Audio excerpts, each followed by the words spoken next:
Yes, I get it that for someone with ambition or at least pretension, someone who wants to be cultured and values those things, that there is a sort of monotony like quality to working at a Chipotle that is going to be grating. I totally understand that. But that's not most human beings. And that is not anywhere close to being the majority of MAGA.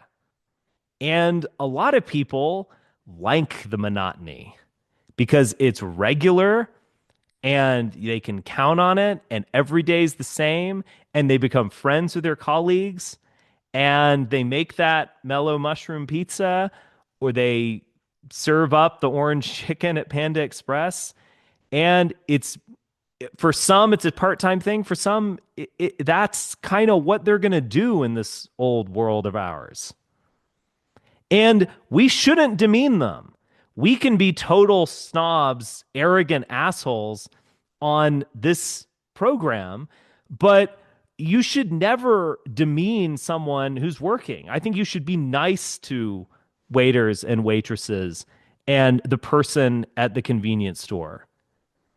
They are serving you on some level, and there's just no point in being an asshole or like showing off or trying to claim that you're above them or something. It's just pointless nonsense.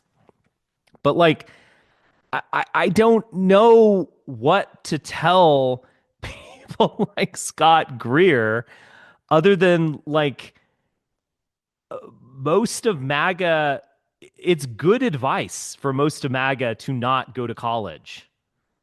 I don't know what to say. Now, it's not good advice for other people. And elite people won't tell their children that. And they're, in most cases, right. But there are levels to society. And so I think it's just much more effective to talk about like valuing work and bringing meaning to people's lives and than it is to like claim that Con Inc. is preventing the rise of Scott Greer. I think that, and this is a ad hominem, but ad hominems are sometimes the best arguments. Like, I think Scott, as a conservative, it's like they desperately want to be a normie. Like it's all about the left, like preventing you from being a normie. And I think Scott regrets that he didn't either own a small business or maybe study harder and become a professional. Basically, to do anything besides just being this sort of useless grifter. And he's expressing that regret through dumb, illogical arguments. And I think he also resents the fact that he never succeeded in Con Inc. You see this with Kevin Deanna and all these people. Like Con Inc.'s the problem. They succeeded and you guys didn't. Maybe luck had something to do with it. I don't know what to say. But like, you basically believe in the same shit that Con Inc. believes in. They're just sort of better at it, or they had more connections, or it's luck, or whatever. And you resent them. And so you like offer these just bad faith critiques of Con Inc. And I know them personally. And so I know that this is true. They all worked in Con Inc. They desperately wanted to rise in Con Inc. and they didn't.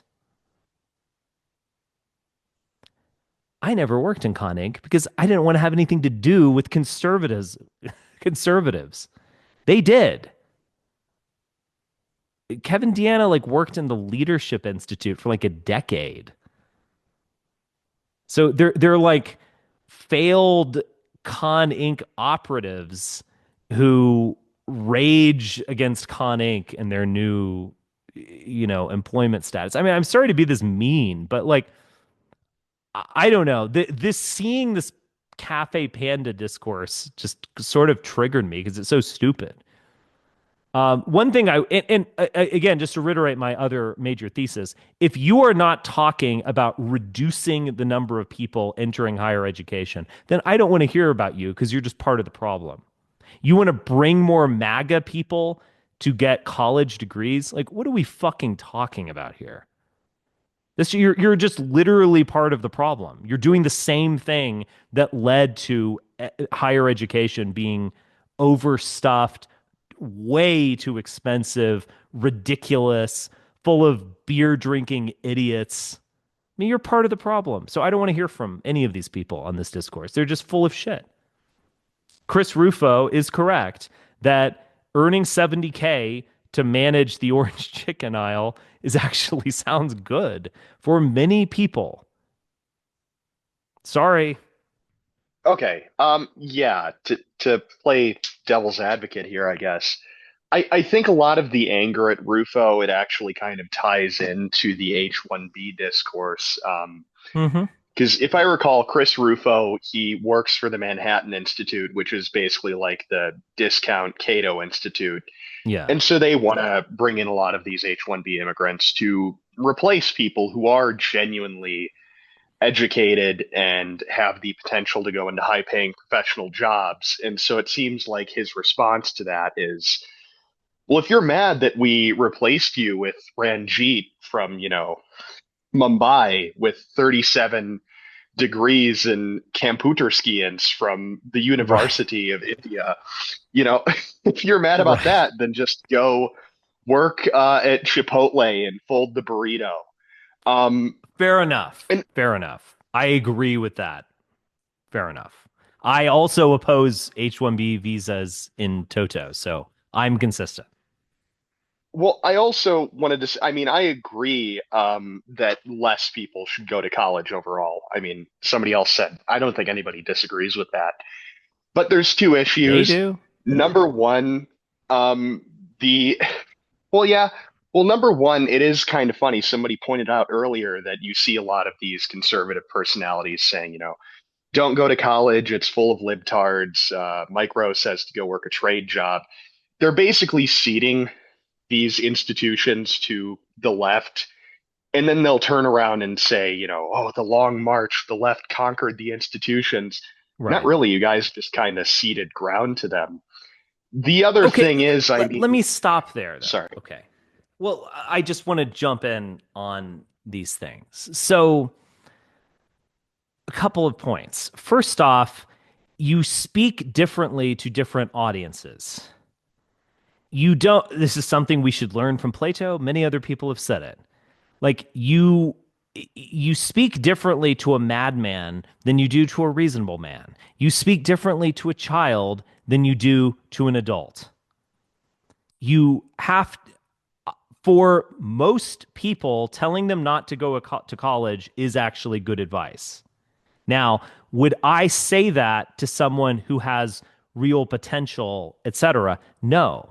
But unless you understand that you have to speak differently to different people, then you're full of shit. Because like on the aggregate, getting a 70K job at Chipotle is good. That's a good idea, in fact. Don't waste your time at college. Most people should be given that advice. Because we understand human differences and hierarchies, etc., we understand that you can tell different people different things. They, as conservatards, think that like, oh, you know, I don't know, we're all Americans or some bullshit like that. So I would stress that. Secondly, this is something I've been thinking about it. Is it really the case that all of these conservatard parents told their kid not to go to college, whereas the libtard parents all told their kids to go to college, and thus college is full of libtards? Or is it the case that the type of intelligent person who can succeed at college is far more likely to become a libtard, and or that libtardism is a kind of managerial elite strategy for America? So it's not a coincidence that all of these people become libtards because they're, first off, more predisposed, intelligence and openness and etc., being correlated, they're more predisposed to becoming libtarded. But also, libtardism is the reigning ideology of the government in corporate America.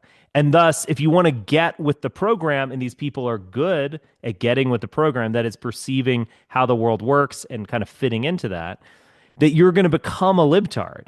So there's no world in which there's like a long march by conservatards to produce an ideology like conservatardism, which doesn't function as a managerial ideology.